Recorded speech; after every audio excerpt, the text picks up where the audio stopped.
Welcome to Category 5 Technology TV episode number 337 for Tuesday, the 4th of March, 2014. I'm Robbie Ferguson. I am Sasha Dermatis, and here is what's coming up in the newsroom. Nearly twice as many Android tablets sold in 2013 versus the Apple iPad. N has got his Twitter account back. Yahoo webcam chats have been hijacked by Britain's surveillance agency. And a legit Minecraft movie is in the works at Warner Brothers. Just what we need. Oh, yeah. Minecraft movie. Stick around. These stories are coming up later in the show. Tonight, we're going to learn how to move your Linux home folder from your existing installation over to a new hard drive. Why, oh, why might we want to do that? You'll find out tonight. So much time and so little to do. Wait a minute. Flip that. Reverse it. Thank you. Don't go anywhere. It's going to be a good show. This is Category 5 Technology TV. Starring Sasha Dermatis,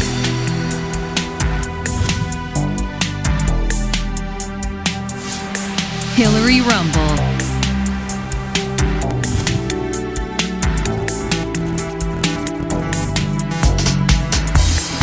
Krista Wells,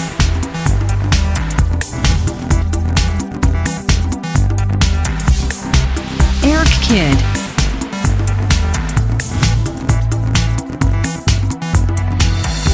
and your host, Robbie Ferguson.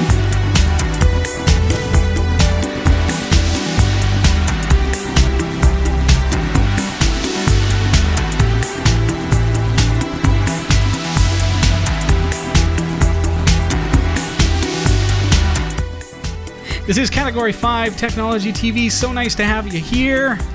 Pancake Tuesday today, so everybody's probably gathered around eating their pancakes. I experienced Toad in the Hole, which is basically we used up all the sausages in the fridge and the eggs and the flour and all this stuff. I've never heard of Toad in the Hole. We did bird in the nest, which is just an egg in bread. She was explaining this to me. It's like an inverted, French toast. Like deconstructed French toast. You take the middle out of the bread, right? So you butter the bread like you're making your grilled cheese. You take the middle out of it though, but you put the bread on the pan, and then you crack the egg into the hole, and you fry the egg and toast the bread at the same time, right? I'm gonna try. It's a bird in the nest. That. Nice. It's like a cracked bird in the nest. Sounds yummy. Anyway. What are you doing? What did you have for dinner? It seems to be the talk of the town. Hey, news for you. Friday, you know Abigail Smith turned Paige from Category 5 TV. Right. Speaking of bird in the nest. Yeah. Speaking of, Friday was her due date. So no word yet, but I know Friday passed. That obviously, as soon as she has the baby, we're going to be the first people to know. She's going to want to announce it to the world, I'm sure. All of Category 5. Yes. So no word yet. First babies are lazy. First babies take their time. Yeah. Second babies, I was a 20-minute baby. Maybe Becca's watching this and she can tell me in the chat room if I'm right. I think Tally was about a week or two early. Oh. I think. Is that right, hon? And the boys were late. The boys were... She's like, yeah, that's right. Tally came on time. Babies were late. Yeah. Boy, oh boy. So we'll certainly let you know. Abigail, of course, is one of the co-hosts here on the show. You can check out her bio on our website, category5.tv, having her first baby. She'll update that bio immediately after the baby is born. I should update mine. So for those of you who've been wondering, where's she been? There you go. She's updating her bio. Yeah. Category5.tv is a member of the Tech Podcast Network. If it's tech, it's here. cat5.tv/TBN and the International Association of Internet Broadcasters, which is cat5.tv/IAIB.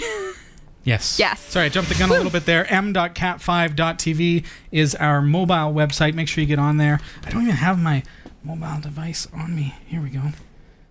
All right. Category 5 TV, episode 337 is starting now. Oh, nice. Push notification. Awesome. That. Oh, we're so organized here. We're on it. And it works. Cool. But check out our mobile site, because that's one of the ways that you can stay connected. Staying connected through Google+. That's what just pushed to me there. cat5.tv/G+, and that's spelled out P-L-U-S, or P-L-U-S if you're looking at me. Also, cat5.tv/Facebook. That's right. That's where I get all my updates. I like a lot on Cat5. She's a liker. I'm a liker. I like to be first to like it. Cat5.tv / what else have we got? We've got Twitter. I don't know if we have a short link, though. It's just twitter.com/Category5TV. There it is. Category5TV on Twitter. On Twitter. Yeah. You can tweet us. So, a couple of new features on our website that I wanted to get covered out the gate. Really, really excited about these. First of all, big feature on our website. Category5.tv is our website. Click on the show notes for any episode, and lo and behold, as it comes up there, if we scroll down the show notes are fantastic, great, by the way. Sweater. Yeah, absolutely. You want to check out the show notes for every episode. There is now... Whoa. Some techno beats? Yes, some techno beats. Okay, there are related episodes. This is new, and you think, hey, Robin, why haven't you thought of this before? So here we are looking at an episode, and there are actually related episodes, which is a cool feature to help you find episodes that are related. Right. So here we talked about webcams, and so there are episodes about webcams and doing things like that. So that's really, really cool. Love that feature. Also, somebody here on this episode was asking in the comments section at the bottom here, where can I get the downloads for this episode? And you'll see that if you scroll up just a little bit above the comments, there are downloads, and it says downloads, show hide, and check this out. This isn't new, but I want to bring your attention to it because people are asking, where can I find this? You can actually download as much as the HD file, the SD file, the LD file. So HD, of course, being the best quality that's possible, as well as MP3 and JPEG images, still images, and things like that for the show. So how cool is that? That is awesome. I mentioned the comments there, and as people are commenting, as you're commenting on the episodes that go forth, we're actually keeping track of who the top 5 commenters are. You're going to get rewards for that. So do comment. If you're watching this live, I'm going to encourage you to, in fact, go to our website, category5.tv, say 12 hours after the show or whenever, and return back. And even though you're watching live, make a comment and let us know what you thought of the episode if you want to rate it and communicate about the episode itself. But certainly if you're watching on demand as well, get over to Category 5. It's the only way to participate in that, and post your comments there. And there'll be rewards? There are. I mean, we have the top 5 on our homepage. We also reward Category 5 viewer points, and there's going to be all kinds of neat things now that we've got our merch store. Our super awesome merch store where you can get the most comfortable t-shirts on this awesome. planet. They are. One more cool feature that is new to our website. We've got not only the top 5 commenters, but also we've got the top stats for our chat room. So if you're joining us in the chat room throughout the week or even tonight live, get over to category5.tv, go to interact, and then chat room, and you'll see stats have been added, and you can actually see where you rank as far as top chatters, things like that. So that's kind of a fun way to that's fabulous. Keep in contact with the chat room and the community as well. So loads of fun community kinds of things, and that's kind of what we're all about here at Category 5 is just growing that community feel, and I'm doing what I can to try to add a few cool community features. You can own the podium. Yeah, I think so. So hello to our chat room. Nice to see you. As I talk a little bit about the chat room, Jot, nice to see you as always. Agamotto, I am Tech5 is joining us tonight, was able to make it tonight. Glad to have you here. Awesome. Who else have we got? Mindlord. Mick Rip, our resident musician for the show, who did our theme music. Say hi to him. Oh, hey, Mick Rip. Room, so awesome. Ping him, and he'll go, whoa, all these pings. Tachos. Dennis nice Kelly. To see you. Rob Gore. Garby. Wow. Talkie Toaster. Nice. Toaster. I love names. Some of the nicknames. I love them. Hey, FBTV Gunner Swede. Who's Poopy Pants? Who are you, Poopy Pants? Sorry to changed. hear about your luck. In today's news, Pampers. Yeah. Dennis Kelly, hey. So tonight, I told you I want to talk about moving a Linux folder, our home folder, onto another hard drive. So we're going to do that. Why? I'm kind of excited to do these kinds of things and to be able to show you how to do this kind of stuff because there are so many different uses for it. First of all, the home folder itself, if we can put it into context what a home folder does for Linux users. If you can imagine a particular folder on your computer's hard drive where everything that you configure, every file that you create, every download, every picture, every video, every document, all of those things reside within subfolders of this folder. So the folder is actually the computer, sort of like in my brain, like what I consider a computer to be, which is so totally different. Like not the hard drive. So in your brain, I just picture a couple of little things dancing around with hats, pointy little hats. I'm a computer. I'm a computer. But every single thing on the computer is in that folder. The critical stuff to your user. Yeah. So the folder is the home folder becomes a folder that contains the stuff that's important to you. Entire so computer. If you think about your home, right? What's in your home? It's all the sentimental stuff. It's all the stuff that you just couldn't. Okay. You want to have a backup of. It's the core stuff. So everything that's in the home folder, if you've got a copy of that, you basically have everything that matters to you. Everything else that's on the hard drive can be reinstalled, can be replaced, can be deleted and then reinstalled. It's part of the operating system, whereas the home folder is your personal stuff. It's the stuff that you have created. Every time if I change my desktop wallpaper, the setting is saved in my home folder. So now if I were to take that home folder and move it over to another Linux computer, I would have the same desktop wallpaper. I would have the same internet favorites. I would have the same email. Just moving your furniture into the house. The home folder is where all your stuff is at. Right. So the question becomes, well, why would we want to move that onto different media? And that's what we're here to do tonight. And I thought of a couple of different reasons that you might want to do this, understanding that, of course, this is important data. The first one that comes to mind is being able to create redundancy. So if you think about a computer hard drive as a single failable piece of hardware. Right. You've got your operating system, your files, everything on that one hard drive, and if it fails, you lose everything. So with a modern computer these days, it comes with a single hard drive. You've got your operating system installed, hopefully Linux, and by moving your home folder, you could actually put it onto what's called a RAID 1, a redundant data set. So you were going to say what? What? What's a what? A RAID 1 would be two hard drives. Oh, okay. And they're mirrored. So if you think, and the word mirror is what you would think it is. Yeah. It means if I save anything to let's just use the example of home. So if I save anything to my documents, it will save it to two hard drives simultaneously. And then that's a RAID 1. Oh, okay. Okay.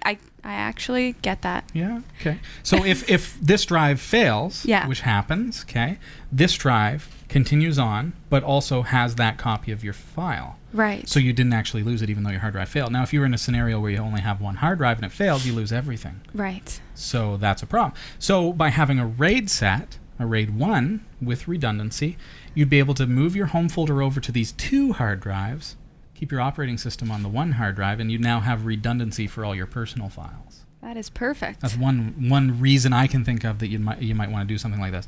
Another thing would be performance.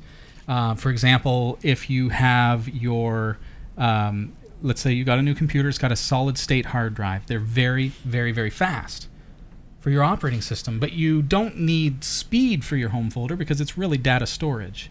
It's where your pictures are. You open them and they come up. But the operating system is where you need the speed of an SSD. With your personal files, you need to have more space, really. So then it also comes down to, moving things onto a bigger hard drive while keeping your operating system on the SSD, which is a very fast solid-state hard drive, no spinning parts. Right. So you accomplish the same thing. You've still got all your files, but they're stored on this slower older style medium that is much, much cheaper per gigabyte. So you can get, say, a 2 or 4 terabyte hard drive to put all your data onto, but still be booting from a solid state drive. So your operating system, your file, your programs execute from a fast solid state drive. Right. But when you open a picture, it comes off of the spinning drive. So performance-wise, you're able to kill two birds with one stone. You get more storage for your home folder. Offload those things from your SSD, which is probably a much smaller hard drive because they're faster, but they're very small as far as capacity goes. Right. And then you're not bogging everything down with all of that extra stuff. Exactly. You're not running out of space. So All right. It works real well.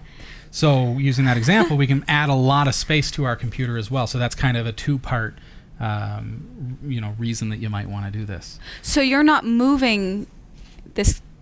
Hopefully this is going to prove that I know what you're talking about. You're not actually just moving the whole file. You're copying it over. Like, it's not completely going away from the one. We would actually remove it from the one. Yes. Oh, okay. And we'll see how that works tonight. Yeah. Linux is a lot different, and it was hard for me to get my head around it when I was a Windows user learning about Linux, because we're so used to a C drive, and the C drive has program files, and within program files is another application. But it's all, if it's part of the C drive, it's on one physical drive. Mm-hmm. Linux, on the other hand, uses what's called mount points. So my home folder is /home, which you would think is a part of the / hard drive, right? So a part of that hierarchy. But because of mount points, I can move home to any other device. I could put it on my network if I wanted. I could put it, plain and simply, if I didn't care about performance, I could put it on a Dropbox. I could have my home folder anywhere, because using mount points, I could just say, okay, now this is not a part of this hard drive, this is a part of another drive or another unit. Okay. It's a little confusing, admittedly, but we're going to show you how that all works and comes together. I'm looking forward to learning. One last reason it might be cool to do this is because if you like to distro hop, if you're trying Debian this week, you might want to try Ubuntu next week, you might want to try Arch Linux the following week. To have your home folder on a separate drive means that you've got easier, you've got everything already there. You can unmount it from your computer, install the new operating system, mount it as the home folder to that new operating system, and all your stuff is there. So you didn't actually have to do like backups and per se, because you've got it on a separate hard drive. So that's kind of cool. Okay, so what I've got tonight, Sasha, I've got Point Linux installed on my computer here, and this is just a base install of Point Linux. We love that distro. It's available from pointlinux.org, and we're really just using this as an example tonight because it could be any Linux distribution. And I'll show you the hierarchy here, just so you see what I'm saying. If I go back to the file system here, Sasha, this is the /. So think of that as your C drive, say. Right. It's the hard drive of your computer. And here's the home folder. Okay. Within the home folder are all my users. So let's move this aside, and here on my desktop, I'm going to create a new document. I'm going to call this Hello Sasha. Okay? So I've got that on my desktop now. Yeah. If I go into /home/Robbie/desktop, lo and behold, there's the file Hello Sasha. So it is a part of my home folder tree. Right. So home being the base, Robbie being my user, desktop being the folder. Okay. And you see what I mean by desktop: documents, downloads, music, pictures, public, template, and videos. But also, if I hit Control-H, I'm going to see a lot of hidden stuff. Okay. And you'll see that it's got config, right, cache, gconf, all your configuration for your computer. It's all hidden there. Okay. So if I go into config, you'll see all these different things: compiz settings, VLC media player, and if you go through, you'll see that there are settings for all of your applications. If I create bookmarks in my browser, they all get saved within there. So moving this folder means I would have access. I would have all those files onto a different media. So similarly, if I back up that folder, I should just mention this, it's not quite related to what we're doing, but backing up the home folder and all the subfolders thereof is a good idea for Linux users, because then you've got everything that's basically critical to you. Everything else, as I mentioned, is really just system stuff. If I go up from there, bin, boot, dev, etc lib. You may have some things like your fstab file in etc. If you've edited it, you might want to back it up manually.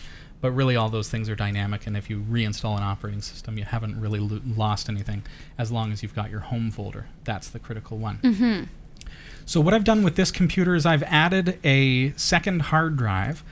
So here's a scenario where we've got a computer with a very, very small solid-state hard drive.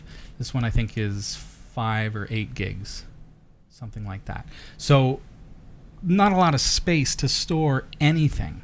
So what I want to do is I want to add a 2 terabyte hard drive for all of my documents. Everything that I do is going to happen on that hard drive, where my operating system itself is still going to be running from that solid state drive, so we're going to be able to get the performance of the solid state.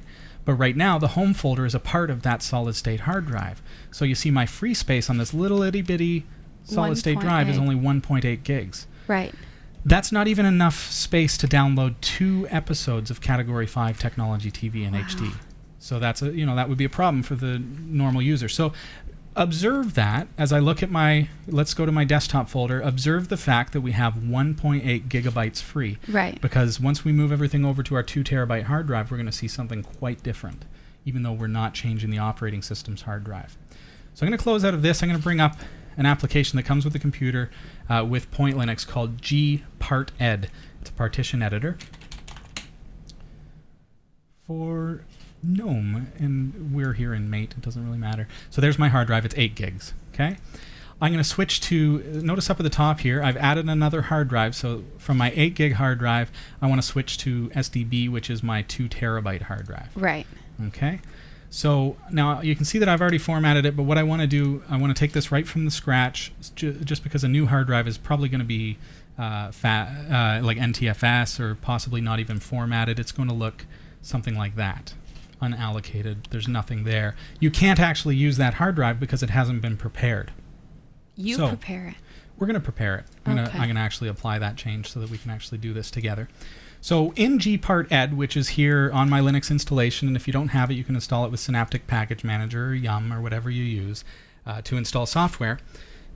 So I'm going to go Device, Create Partition Table. It warns you that this is going to erase everything on your hard drive, so be absolutely certain that you have actually selected the correct hard drive in the top right pull down here. Mm-hmm. Make sure that you've selected your new hard drive that has nothing on it, and hit Apply. It's creating the partition table. It's done. It doesn't look like anything has changed, but it has. I'm going to right-click on the unallocated space and choose New, and we're going to create this as ext2, 3, or 4. I'm going to choose 4 and just hit Add. Okay, so those ext2, 3, and 4 are Linux partitions, so they're going to work well with Linux. Notice I've just hit Apply, and we're just going to let that go. So now what we're doing is we're taking that whole 2 terabyte hard drive, and we're turning it into a Linux compatible hard drive. Okay. So now we're going to be able to use that for anything to do with Linux, and it's going to work just dandy.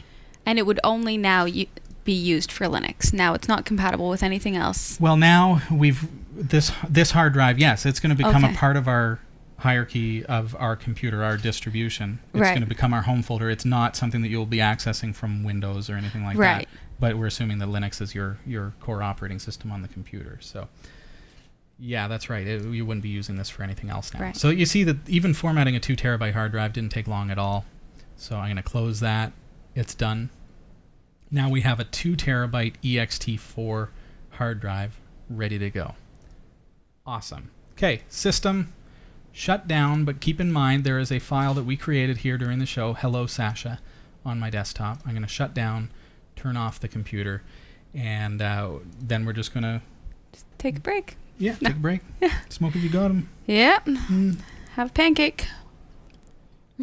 No, what we're actually going to do, we're going to put in the live media, the live DVD or live CD into our Linux computer. So if you go to pointlinux.org, because we're using Point Linux as the example tonight, you can download a free copy of Point Linux, and it's a live DVD.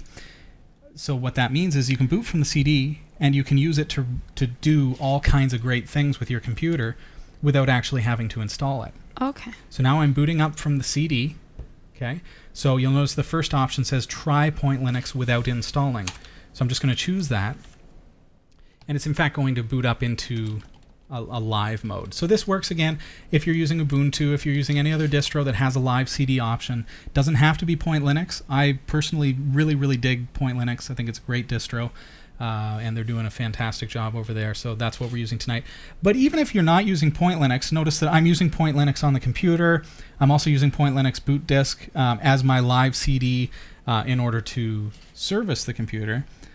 But even if you're on Ubuntu, even if you're on Arch Linux, even if you're on any other distro, you can still use the Point Linux boot CD in order to do all the things that we're doing. Because really, it's just Linux is Linux. Those are all different flavors. All we're doing is moving the the hard drive data from one hard drive to another. So there's really, it's agnostic as to what distro you're using. So. Right. They all communicate with each other then? Like all of the different... They're all compatible because an ext4 partition, which we already learned is a Linux hard drive formatting partition, like file system. So it's compatible with all Linux, really. I mean, maybe not all, but so what all makes the major ones. Ubuntu different than Point Linux? It's the installed software, the stuff that comes on top of Linux. So Linux is kind of, think of it as the core, and then Ubuntu is all the stuff that's on top of the core. So there are different ones you would pick depending on different things that you would prefer? Yeah, exactly. Ubuntu is, making some changes, but typically over the past couple of years, they've been really geared toward the touchscreen interface and the blockier kind of, different look that's more, like the Windows 8 versus Windows 7. That would be Ubuntu versus Debian, say.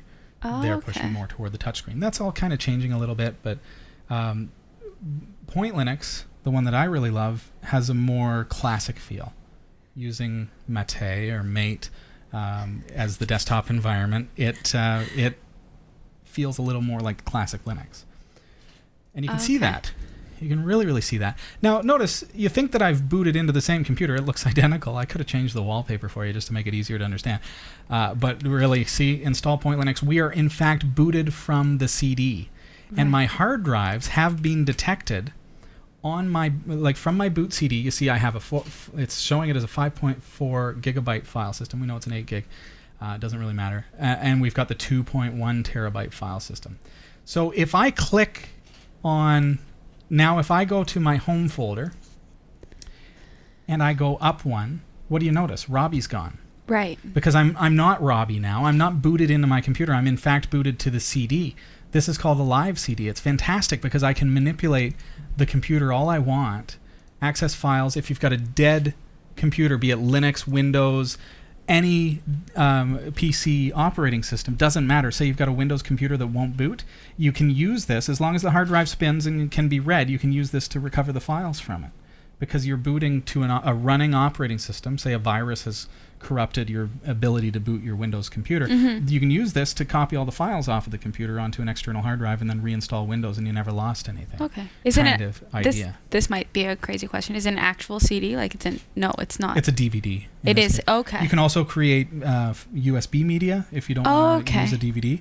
It's a little more complicated. You can use different tools, and not really something that I'm prepared to cover tonight, but UNet bootin is a good one for Linux that allows you to create flash media on USB sticks. And you would want to have something like that just in case all the time, just in your arsenal of tools. But if you need it, is it too late?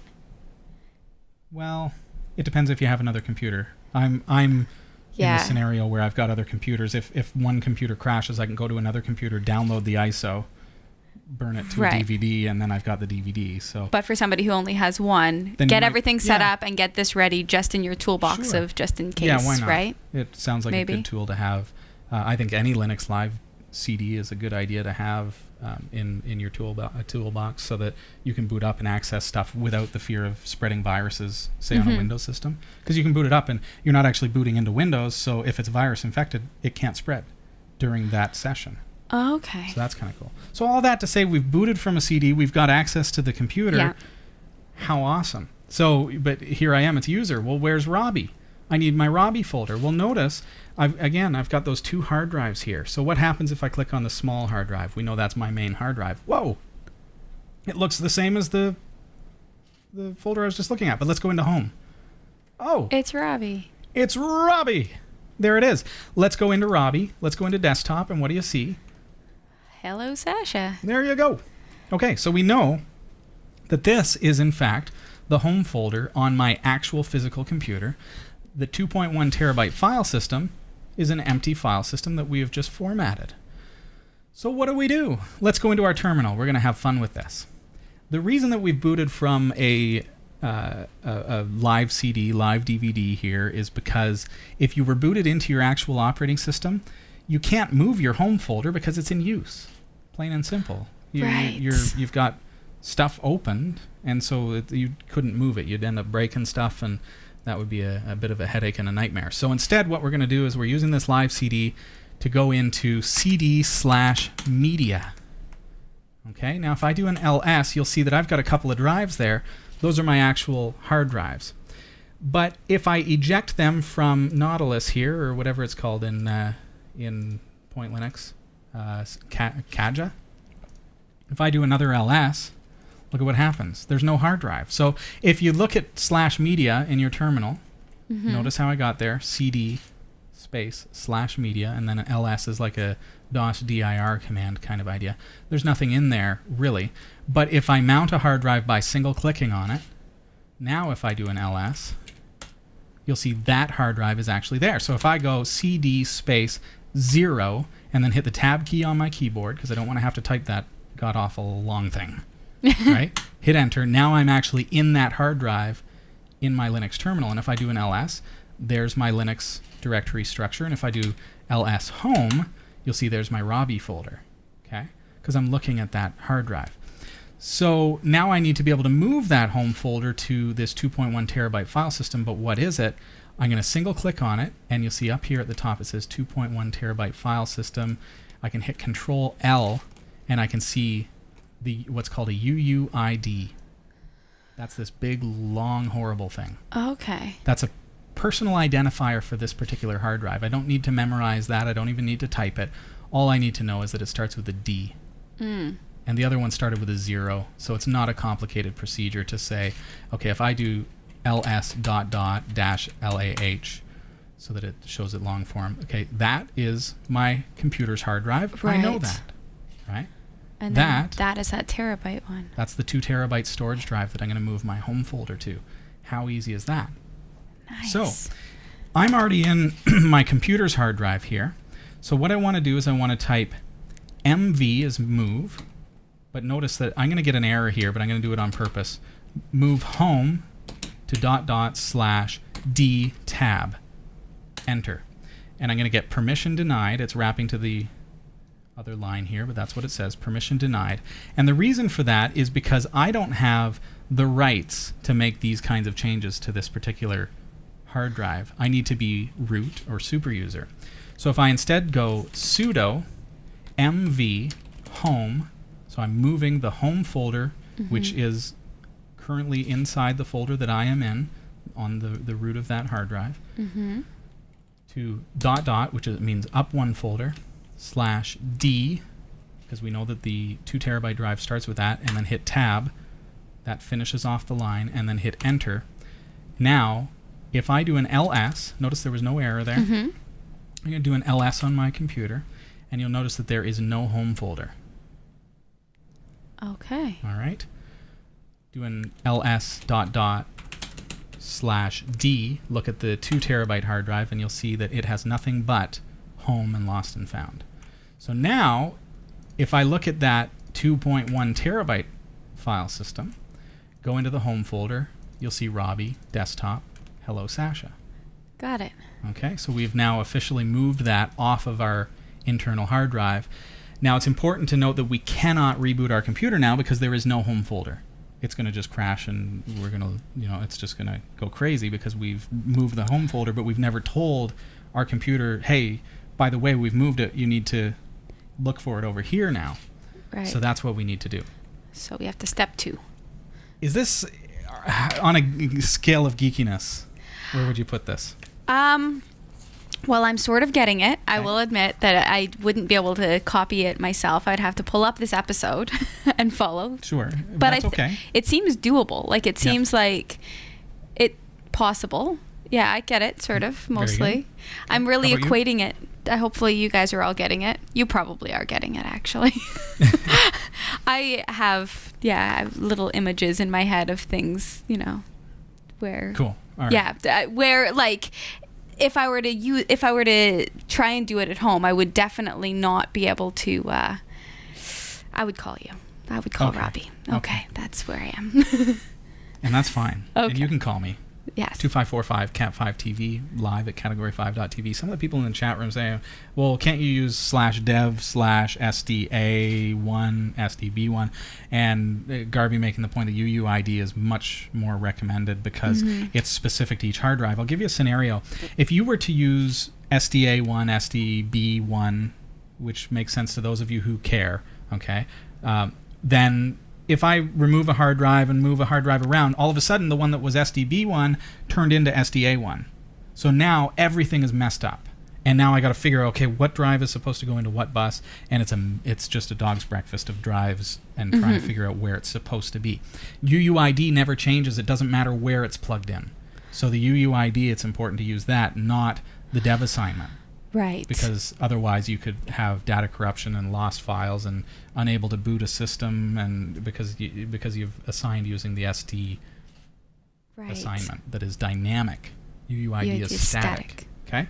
To obtain the UUID, now we're going about it a dumb GUI way of doing it. But if you want to do it right, just type sudo blkid. There are all your hard drives in your computer. Okay? You're going to know what's what, because it shows you the dev assignment. SDB1 is my 2 terabyte hard drive. Okay, so blkid, using sudo to do it, is going to give you all the UUIDs for your existing computer. Perfect, right? So there's my 2 hard drives.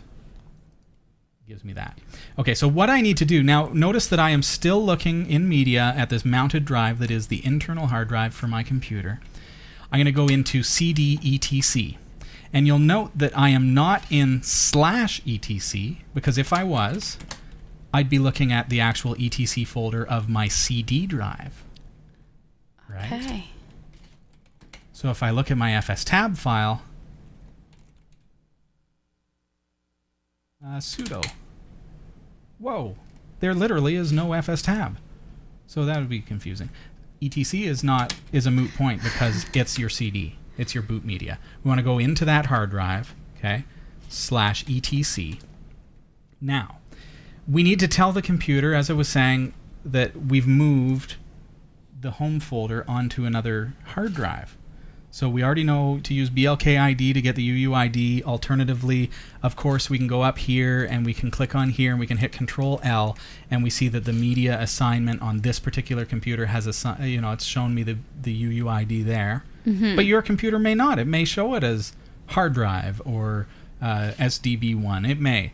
We have to use the UUID for fstab. So if you didn't get a long number and you're looking at /media/SDB1, that's fine. But when it comes to what we're about to do, you need to go sudo blkid. My D stuck. That wasn't me. Get within the quotes here, I want to get my 2 terabyte hard drive. Right. Okay. I'm going to go edit, copy. It's now in my clipboard. Okay. So now I'm going to go sudo nano, which is my editor, text editor, fstab, which means your file system table. Keep in mind that I am looking at the etc folder of my actual hard drive in the computer. Okay. So to take it back just a split second, if you guys don't mind, look at the path that I'm in, /media/ and then I've got the UUID for my internal hard drive. You might have something different. That's fine.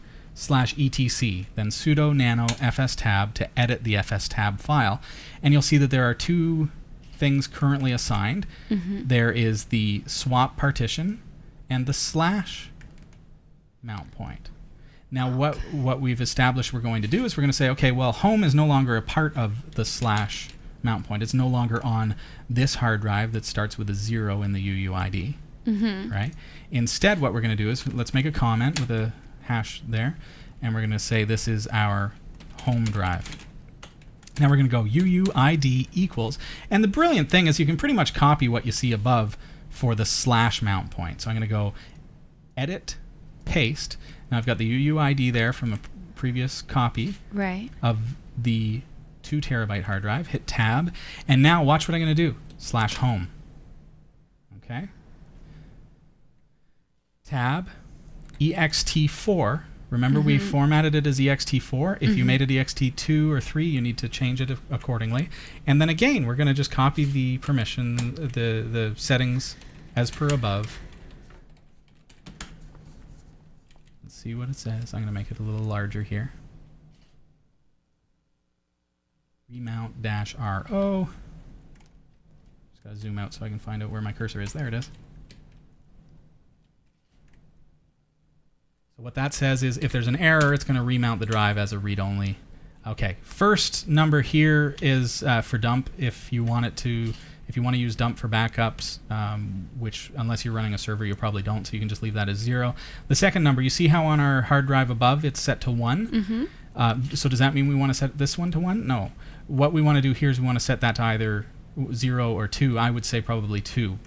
Because what that is that's the FSCK scan order. So when you boot your computer up so many times, your Linux computer says, oh, it's been so many times that you've booted, I think we better check your hard drive and make sure that it doesn't have any errors. So it's a smart thing to have that. You can disable it by turning that second number to 0. I think you're probably better to have it enabled. And the number represents the order in which FSCK is going to scan. So by leaving this one as 1, it means this one is going to get scanned first. By setting this one to 2, it means when the first one is finished scanning, this one is going to start scanning. So that's all fine and good. Now I'm going to hit Control-O because I'm in Nano, and that allows me to save my file. Hit Enter. Here's something that you absolutely, I got to stress this, you cannot forget to do. What? Make note. Okay, so listen up. If you've fallen asleep, hey! Wake up. Wake up! Here's what you need to do. What have I done? I've told the system now. Remember, I'm editing the fstab file on my computer. So if I reboot, it's going to try to mount /home to this UUID. Right. Okay. Now I've got 2 problems with that. First of all, I'm going to show you. The first one is that /home doesn't exist as a mount point. What does that mean? We're going to create it. This is really, really simple. I'm going to go to cd ... and I'm going to go make dir home. And I'm going to need a sudo to do that.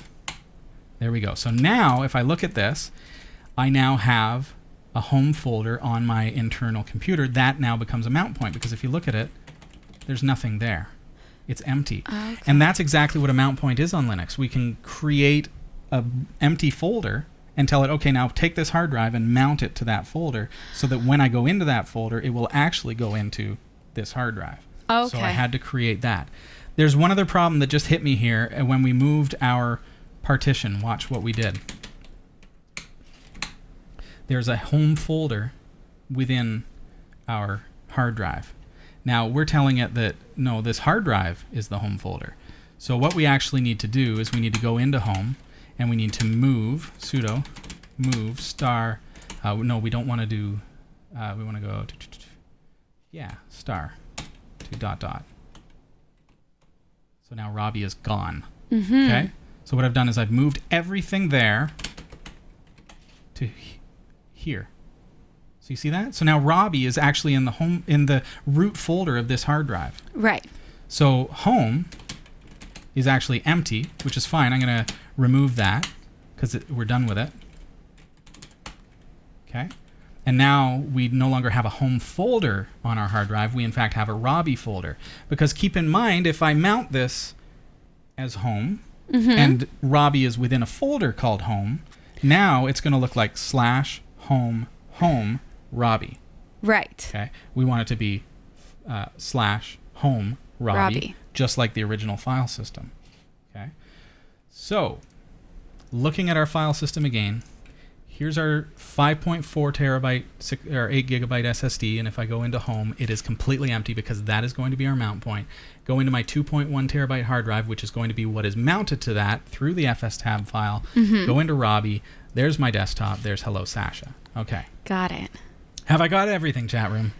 Wowzers. It's a lot to do live. I'm going to exit. You did a great and job. I'm going to reboot. Well, thanks. You're she says welcome. this, but we haven't rebooted yet. Oh, yeah. So far you've done a great job. Thanks. Don't press Thanks the green so button. much. Okay. All right. So what are we going to do? I'm going to shut down, and then we're going to eject the media. Right. The CD. Dun, dun, dun. Dun. This is Category 5 Technology TV. Welcome to the show. If this is your first time here, we're not usually this incredibly geeky. This is pretty geeky, I have to tell you. I've learned many things on this episode. ... means next level up. Yep. And that works in DOS too. Sudo makes you the master. In Mac. Sudo makes you the king of the computer. If I ever have a child, which is not the plan, I will name it Sudo. Which is why I probably should never have a child. Yeah, that's good point. That good alone. Point. Okay, so... Hopefully Abigail is now watching. Yeah. And naming her baby Sudo. I'm just going to eject that CD. There we go. I'm going to start booting that up. And if all goes well, we're going to be happy. Here we go. And then I'll read the news. And then you will.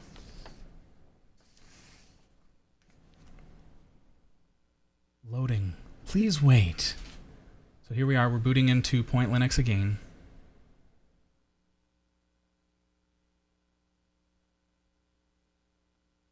My heart's racing. This is scary, eh? Yeah. Peter, could you have made this any more intense? Maybe some freaky music or something. How's that? Is that intense? Is that intense enough for you? Could you embed that in there, Peter? All right. I'm not talking to myself. Who's Peter? Peter's the developer.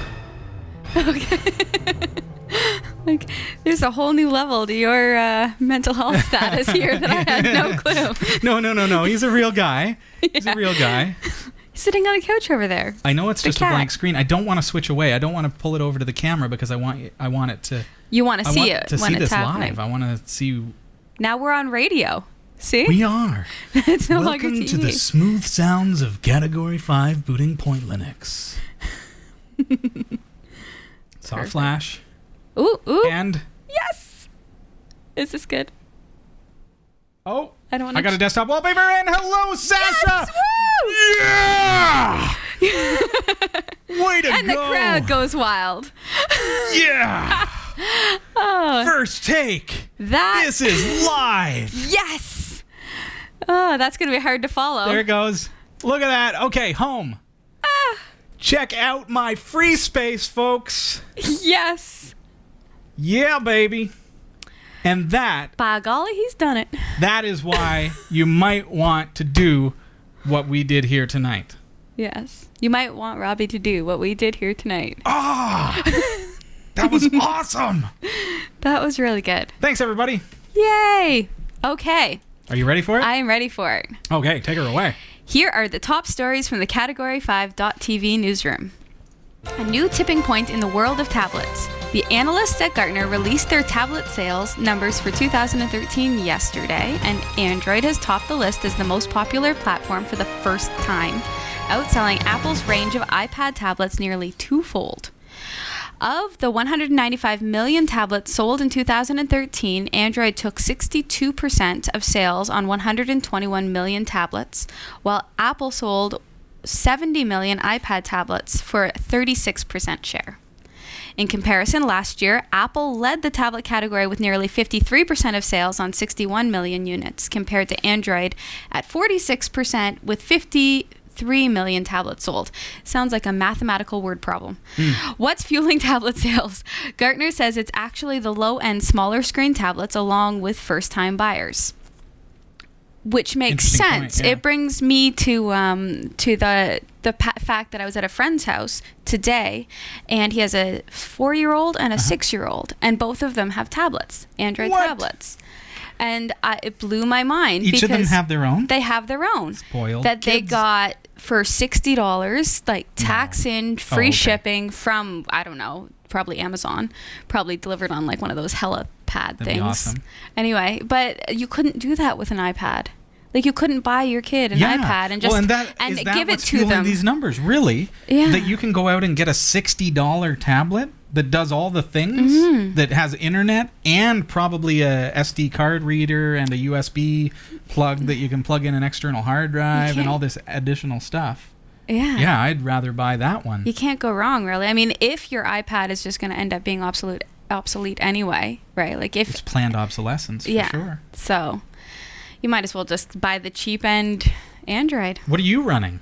Are you and cheap end Android? What she means there is respectably well priced. That's right. Awesome device. Yes. Yes. Okay.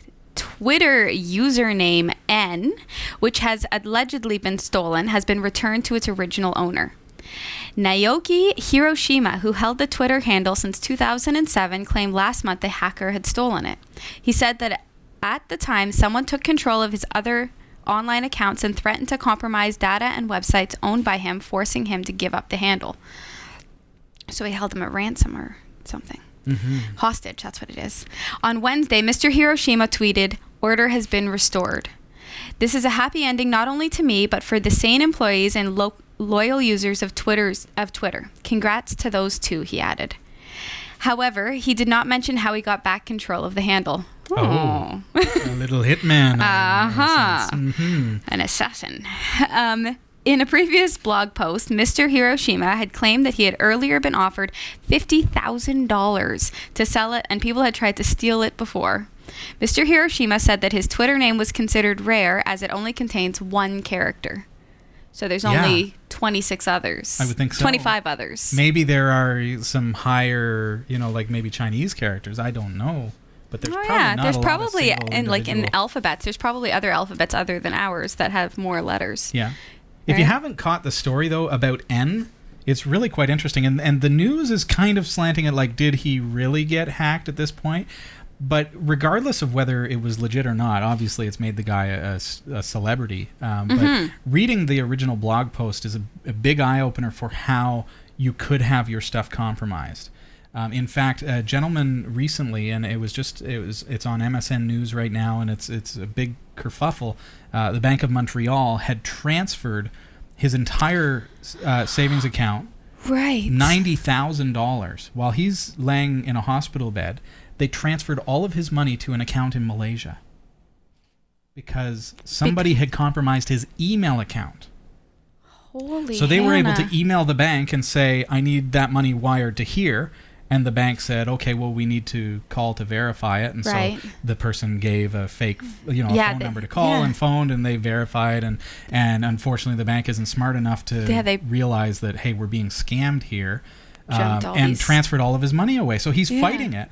And similar thing happened here where, they got a hold of one account. I think it was his GoDaddy account. And were able to hold his domains ransom and say, unless you give up your Twitter account, we're going to destroy all your domains. And these are premium domains that he's got his blogs on and everything, and customer domains, and so they get a hold of one little thing because you didn't use a safe password, or because and in this case, again, fault of the company. GoDaddy received a phone call from the hacker that pretended to be him saying that I need access to the domain. You need to give me access to it, and they actually transferred access to the hacker. Jeez Louise.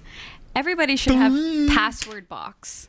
Yeah, but I mean, so there's so many things that you don't realize. And so read his story, because it is a real eye-opener when it comes to security. People don't realize the connections. They say, they come into my work, and so I see it all the time. And maybe you're one of these, oh, yeah, I got a really good password on my online banking. Oh, my Gmail account? Whatever. I only use that for mom and dad emailing back and forth and stuff because they don't have Facebook, so I just use it for that.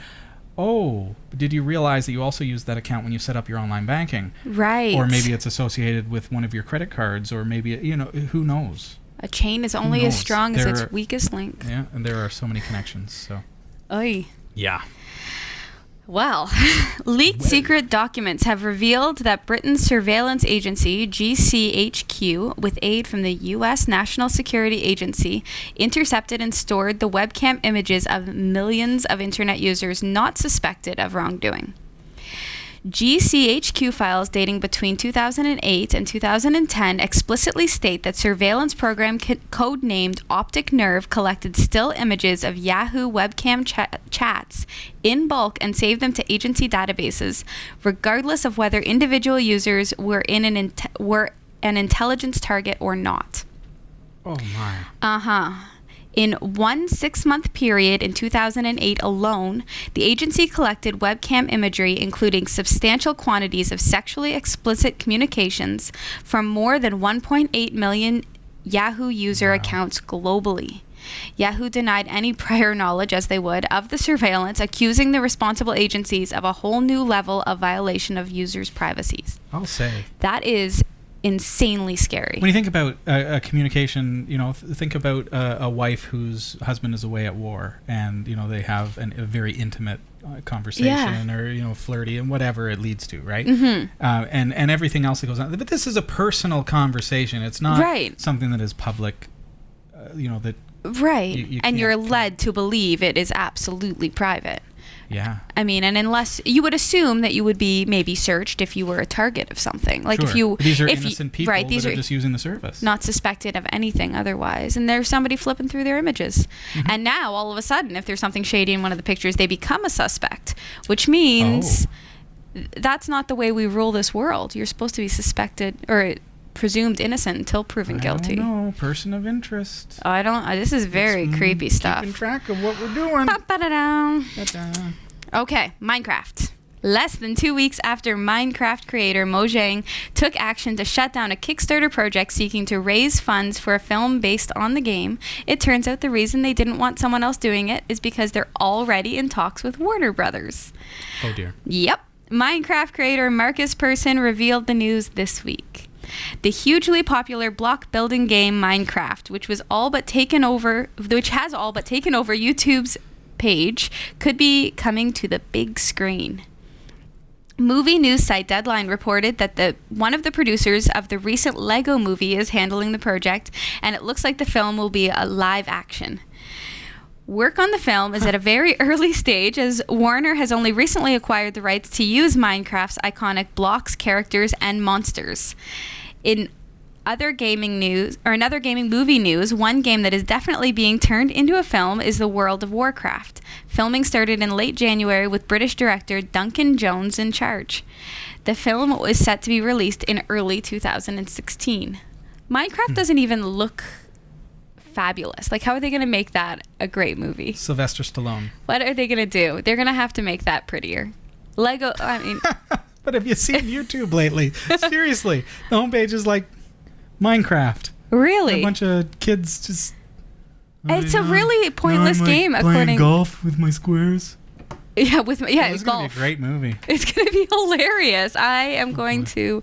I guess if they took that spin, if they took the South Park kind of flavor and put that on, but who knows, eh? I know. Warner Brothers, it's legit. Not that I'm a huge follower of South Park, but there was a series of shows recently of episodes where it was the PS4 against the Xbox. Yeah. And it was like this huge war against the two, and nice. I totally... So who won? I'm not telling you. Oh, You'll have to... You don't watch it. It's actually quite crude. It's terrible. Don't watch it. Get the full stories at Category5.TV/newsroom. The Category5.TV newsroom is researched by Roy W. Nash with contributions by our community of viewers. If you have a news story that you think is worthy of on-air mention, email newsroom@Category5.TV. For the Category5.TV newsroom, I'm Sasha Dermatis. Sasha, I can't believe it. We are almost out of time for tonight. It's been fun. I want to give shouts out to all of our newly registered viewers here at Category5.TV.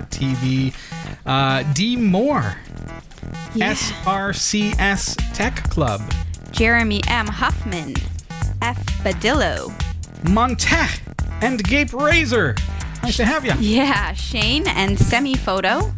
Also, Giddy Graggart and Fixin' Stuff.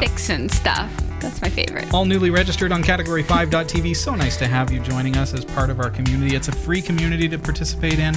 Get over to our website. It's down there on the bottom of your screen, Category5.tv.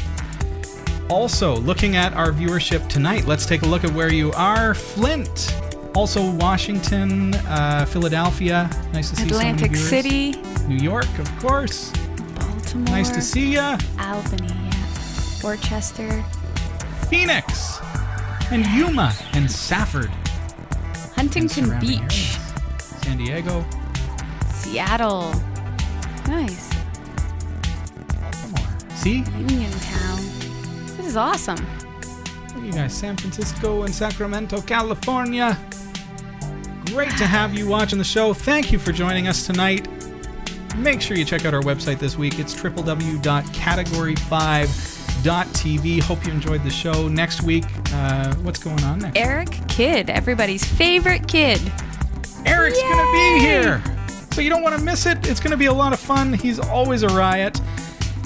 And you have a fantastic week. Can't believe how fast the hour went. Always nice to see you. Yeah, thank you. Few and far between. Hopefully I'm not in the cast for my new snowboarding adventures. I'll let you know all about those later. You need to know about that. That's right. We got to get you on Twitter or something so that follow you.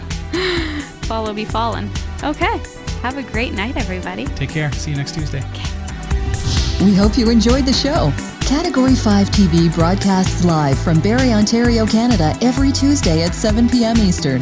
If you're watching this on demand or through cable TV, check out the local showtimes in your area at Category5.tv and find out when you can watch live and interact in the community chat room. Category 5 is a production of Prodigy Digital Solutions and is licensed under Creative Commons Attribution 2.5 Canada. We'll see you next time. Thanks for tuning in.